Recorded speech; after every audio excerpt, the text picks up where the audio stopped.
If I keep it deeper, I have a good idea. You could just get a cheap table. Like I could always build the wall higher really quick, and then you can come on over the bridge. Got some steps right there. Hello! It'd be really cool if I put some type of a dock. This is definitely a good way to make a solid dock. Let's catch 'em up. Woo! With Catch 'em All Fishing with Zak Catchem. Look at this fish. Catch 'em up. Welcome, children. I have been putting in so much work to solidify these walls and make sure they're strong enough that the fish cannot get through them and that other fish can't get through this side. It's probably 7 feet from this side where the water is to where this lake is. This lake doesn't connect to anything anyway, I don't think. But every once in a while, if it floods over, it could. So I made sure there's a wall that can never happen. I'm not worried about fish getting out. The fish will not get out, but I don't want any fish getting into it. Having that problem in the ponds with like the fish getting in here just through the pumps and stuff is really annoying. We don't want a big influx of a bunch of fish coming in over the wall, which will never happen anymore after all the work we just did. What I want to show you today is a little bit of what we built today, but first I'm going to build a dock. So I had a great idea. I was like, why build a whole dock? We could just get a cheap table from the Salvation Army and repurpose it. It's all bunked up, dinked up anyway. Might as well use that as a dock. I got the glizzies. This is their favorite little snack. They like the tilapia, you know, but when you really want them to get them to jump, they love the glizzies. So what I'm gonna do is I'm gonna actually grab that table, throw some concrete on some of the legs of it so the front, like it's very, very stable. Obviously wood floats. I want to make sure that doesn't go anywhere, so come on over here. If you stand right here, you'll be able to see. I want a better way to feed these guys. Look at him straight up and down. He's coming. Hello, hello, my honey. Can you see him? You should still be able to see him. He's straight up and down by the shoreline. Hello, I love you. It's really hard to feed him, and it's really hard to see him. So let's see if we can bring him over here. It's so amazing to have this in-ground pond, but to get down to the level where you can feed them is really, really aggravating. What I'm gonna do, I think this is gonna be the feeding station around here. It's actually very deep. You can see how deep the koi are. Now, why don't you go on the right side, Tim? And I'm going to, actually, you can stay right there. I'll call him over. He's right next to you. Hey, buddy. You should come all the way over here, I think. Come on. Look at this, look at this. Stay wide. Woo! As you can see, he came all the way up, all the way over here. Come on. Oh, missed that one. Good boy. So I'm thinking about making the feeding stations like pretty much like this. And what I can do, oh, he wants some more. What I can do, he mucked it up over here. If I keep it deeper, what I can do is I can have a little bit of shade for these fish as well. It'd be really cool if I put some type of a dock kind of thing, but even if I don't do it over here and I decide to just put a little bit more bricks in the outcrop, because this is honestly working pretty well. Where are you? Yum, yum, yum. They love that warm water. Honestly, I need more fish to continue to get all that silt up, because all this is just silt, and if I can get a lot of plant life, I can honestly clear out this entire pond, because the water is actually not too bad, but it's the exact same clarity as the pond over there. Right behind you. Hello! Not too bad when you really look at it.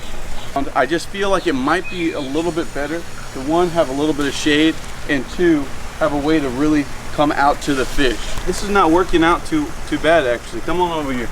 I think the other red tail's over here too. Come here, he comes right to me. Good boy. Good boy. So far I've been doing it like this, just hanging off the side, but he'll come to any point of this pond wherever I go to. I'm gonna try to figure out what's the best option for me to feed these fish all at the same time. We have so many pets out here, but come on, everyone likes to look at a good glizzy, especially these giant pock. I don't know how much you can see over here, but these guys, you don't want to shove a glizzy anywhere, especially not there. They have teeth. These guys are doing pretty well too. I just wanted to give you guys an idea of what we're building that pond for. Check them out. Stay wide over here. These guys are going nuts. They already know what time it is. It's glizzy time. Here, buddy. Here's a mini version. Whoa! Here's a mini version of that other glizzy gobbler. We actually caught that glizzy gobbler. This guy was raised. But some of these fish were caught, some of these fish were raised from very small. Red tails. We got red tails in here. We have Monolakara hybrids. We have little Oscars. And I've been feeding, stay wide. Look at everything right now, because you could pretty much see everything right now. And they just go nuts for the glizzy. They love this little treat. And they all will come up and eat right out of my hand. But it just takes a lot of time. I just take a lot of time with them. And sometimes I feed them some tilapia, sometimes I feed them some shrimp. But most of the time they don't like the shrimp as much as the tilapia or the glizzies. The glizzies are everyone's #1. Even the koi fish will eat a glizzy. It's pretty funny. All these fish are gonna be in that pond. I just want to give you an idea, once again, if there's anybody new here, as what exactly we're feeding and what exactly we're transferring over there. So all of these guys, every single one of them, are gonna be in that pond. Just look at how wide this is and how big this pool is. So the pool itself, this is 14 feet wide, and some of these fish in here are as big as, they're actually over 3 feet long. I think the biggest one in here is about 42 inches, which would be that iridescent shark that we caught with the legend himself, the donut man. So we're gonna come out here. What we're gonna do is we're gonna transfer. I feel like the koi are gonna do a good job of kicking up all that silt and pushing it to the back pond. And in the back pond, then we're gonna add our giant pacu isolated from the koi. That's the only issue. These pacu are massive. It's tough to see right now with the glare, but these pacu, some of them are like over 50 pounds, and the smaller ones actually pick out the koi. The bigger ones will ram right into other fish and completely take them out and bust their eyeballs out. It's nuts. I've seen it before. I've lost fish before with these pacu, so I gotta separate them. This is basically what I'm doing with the ponds behind you now. So the pacu pond will be here, and we got these other ponds over here with all the catfish and the koi. Catfish and koi are safe together. Pacu aren't really safe with anything but other cichlids. So as far as I've seen cichlids, and I've seen arowanas do pretty well with the pacu. You can see this is much bigger. A 14-foot pool that's 1.5 feet deep. That's much bigger. Just this one little pocket alone is much bigger than that pool they're in now. And now they're gonna have almost tripled that. Even the shallow area over there is like 1.5 feet deep. You can easily see the koi. Even as murky as the water is, it's really not as murky as it looks. It's just a lot of that silt just sits on the bottom. But the more fish we get in here, the better. And as you see, come on over here. Then we have all these fish trained, and the koi fish will come up too, just like this guy does. Just right to me, just runs to me. Runs. He's such a good boy. I love you. You're such a good boy. So all these guys, we want to be able to interact with these fish the best we can. We want to really be able to enjoy them. So come on down. We have our tables. We have a little coffee table nightstand and a bigger table. And I figure we're going to probably make some type of dock one way or another, either on this side or that side, or maybe we just won't. I just don't want to take away habitat from the fish.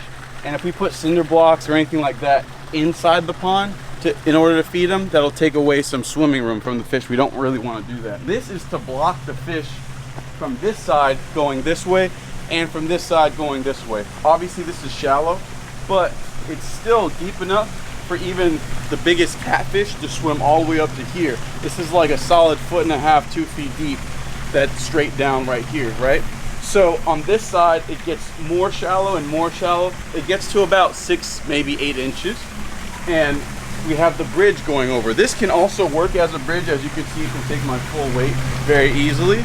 But this is just to block off the fish. Now, if something happened, if there were a flood, I have extra cinder blocks. I have extra fencing. I have a lot of things that I could build the wall up if I had to. But I believe I've never had a flood that was higher than how high this wall is right now. These, look at these growing. These are growing just immediately taking off, growing right through that. So this should be completely grown over. If you look, it's growing right through. These are the soil savers I put down. You can see them. Look at them all. Beautiful. All these little lilies. And you can come on over the bridge. Got steps on the way down. Come on, guys. Come on. We got some steps right there really quick. Easy. Come on. Don't worry. You won't die. If Timmy can make it, anyone can make it. Got a nice little feeding station for the ducks and the fish on this side. And then as you can see, a solid wall that will not get overtaken by the water. So as you guys know, this was all flooded before, but even where the sand is and the sand and dirt, if you look to the water is high right now, but you can see it's just 2 feet above the water line. We leveled this out, we put it really high.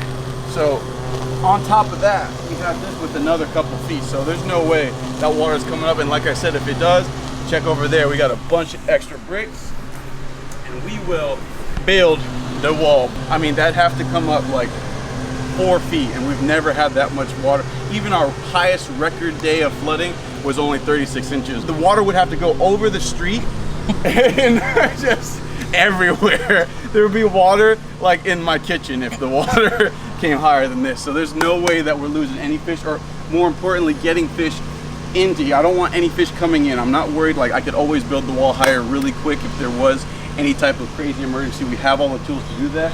So this is gonna be our pocket pond. Baby. I love Dougies too. I mean, all these guys survived. I feel like one just got hit back there though. I smell something a little rank. This is gonna be our pocket pond, guys. This is actually deeper and larger than the other pond back there. And the other pond is probably, I wanna say, at least minimalistically 7,000 gallons if you had to do the math on that, because the 14-foot pools I think are about 3,500. So I mean, that's huge back there. But this is very, very deep. Shallow points are about 2 feet. So this gets to be like, I mean, that gets deep really quick. The sill on top of it, it's all moving. It's all just getting dumped out right into the woods. The same water that's coming, it's all natural. Everything is just as natural as it gets. I love it. I want it to be as natural as possible. I don't want to put liners down and worry about all that. And luckily we have the pond right behind us, so the water levels, if this drops and the pump shut off, the only thing that will happen is the two ponds will separate, but the water will still be inside them. The fish will be completely safe. We don't have to worry about popped pools. We don't have to worry about hurricanes. None of that. Speaking of hurricanes, if there's any type of like electric solar panel type generators like that, I had a really good one, but I had to return it. But I want a really, really strong one, an affordable one too.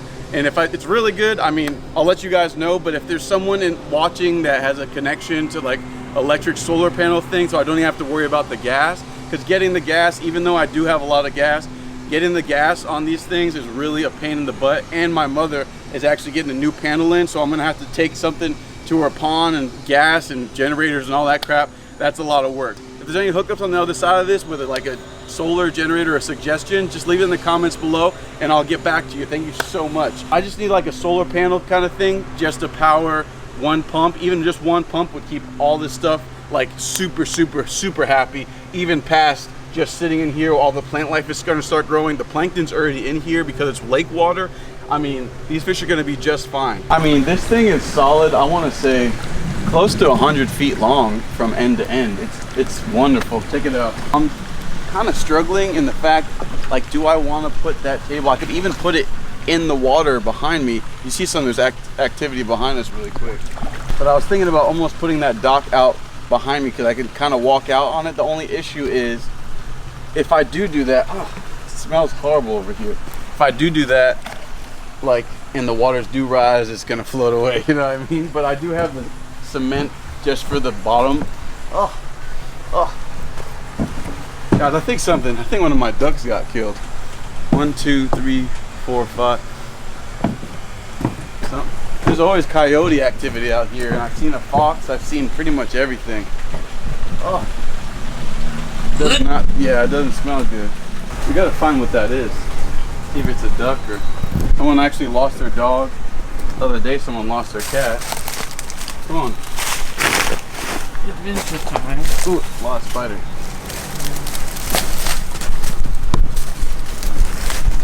The smell was coming from this way. Deep in the jungle.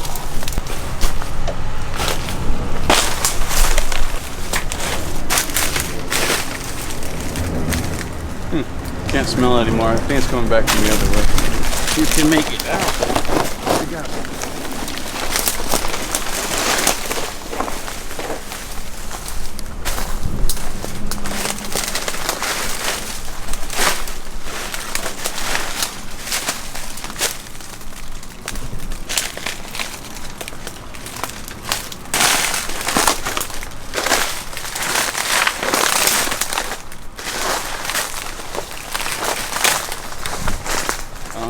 died down. It might be in the forest way up ahead. I don't know, but something definitely died. That's a shame. My doggies. As you can see, our barricade is really sturdy. I mean, it'd take a lot to get through that. A fish is not just gonna just bust through that unless it really wants to. I don't know if it can even physically can. It'd have to get his head above the bricks. Underneath there's no way. I don't think a person could do that. So there's plenty of holes. I got these specific bricks that have holes in them, but the fish are way too big to fit through these holes. Even if the water level did come up, I'll just add more bricks, which I have a ton more bricks. But as you can see, still really wide. The water is just flowing through here. It's really doing its job. Now there's a bunch of little sill and stuff from the white rocks, this and that and the other thing. This was all pretty much just put together the other day. All right, let's see. I'm a little bit worried about the aesthetics, but let's see how deep it is over here. Let's give it a shot. You know what? Let's try the small one first. Let's see. This is solid sand, so it's just a little layer of silt that'll eventually wash out, especially when we add the bigger fish in here. They're gonna kick up all this dust and it's gone. So the big fish is out here. He just came in to check out, like, what are you doing, bro? So that's not the deepest, but it's deep enough for obviously a catfish or anything else. Let's just look at it and see how it looks in here. We're gonna give it a shot. We're gonna see what this little one looks like in there before we put that big massive table. Because if I don't want it to be in there, then we have to get it out. It's gonna be like, it's gonna be really sad. So let's see. Let's give it a chance before I throw this whole idea out of the window. Come on. And then you guys be the judge and tell me if it looks horrible or if it does match with the surroundings. Hopefully I didn't just bash my fish in the head.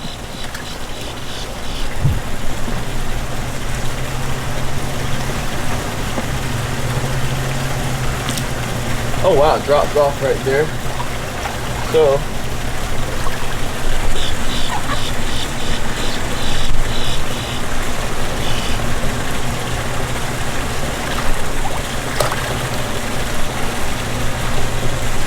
how does that look? Not good at all. Let me take a step back. Looks like a hurricane just happened. Yeah, and also if the floodwaters come up. Looks like a hurricane just blew this thing in here.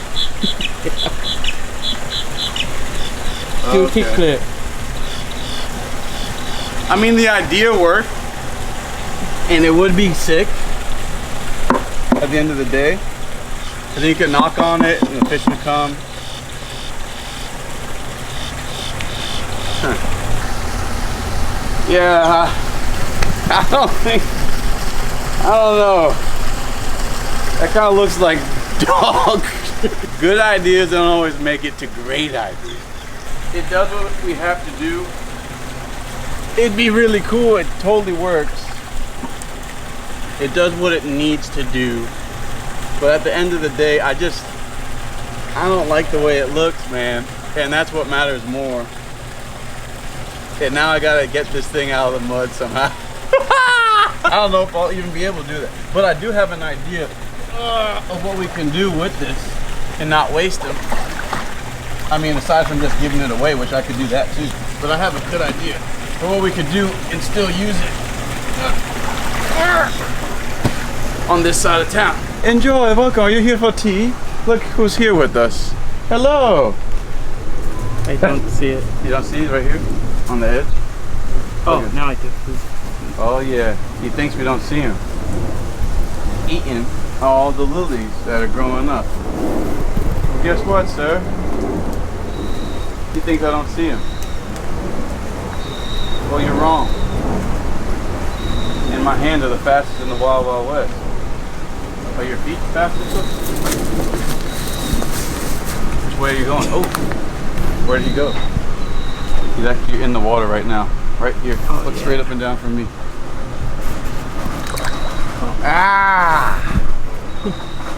Anyway, he wasn't invited for tea anyway, guys. I figured since I do have twin girls coming, they're gonna want somewhere to play. And now we can all have tea out here in the forest. Guys, it didn't turn into what I wanted it to be, but hey, if we change our minds in the future, this is definitely a good way to make a solid dock. And maybe someone at home, it would match the aesthetic. You could dress this up. I mean, you could easily put some plants around it and then just make it a dock like it would be. I mean, or you could surround it with bricks. You could do a lot of different things, but it didn't match the aesthetic over there. What I'm going for is just all natural as it can be. All the plants are starting to grow through, as you can see. Like, this is just so beautiful. Look straight down. I mean, look how much is already growing through this. This is gonna be completely covered up, and it's just looking beautiful one step at a time, guys. So we're gonna add all these fish into here. And don't forget, guys, if you do have some type of connection with like a solar power generator, please hit me up in the DMs or the comments below, guys. Thank you so much for all the inspiration, all the fun that we've been able to have. And now we're building this giant thing. This is like literally living my dream, guys, and able to share it with you guys just makes it all that much better, guys. So stay tuned for the next episode. We got fish to put in here and catch them all. Catch them up. Woo! Catch them up.